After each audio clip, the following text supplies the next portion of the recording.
روزے کی حالت میں الٹی کرنے سے کیا روزہ ٹوٹ جاتا ہے؟ تو اس میں تھوڑی سی تفصیل ہے۔ وہ تفصیل یہ ہے، اگر خود بخود الٹی ہوئی ہو، چاہے وہ منہ بھر کر ہو یا کم ہو، اس سے روزے پر کوئی اثر نہیں پڑتا۔ اور بعض دفعہ منہ تک پانی آ جاتا ہے، متلی آ جاتا ہے اور پھر وہ اندر واپس چلا جاتا ہے، تو اس سے بھی روزے پر کوئی اثر نہیں پڑتا۔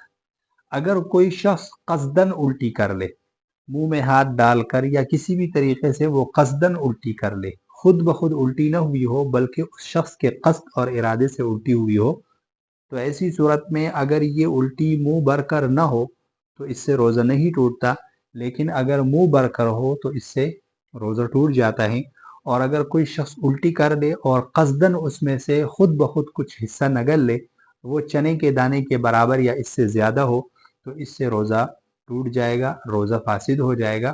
البتہ اگر الٹی کرتے وقت خود بخود الٹی اندر چلا جائے تو اس سے روزے پر کوئی اثر نہیں پڑتا۔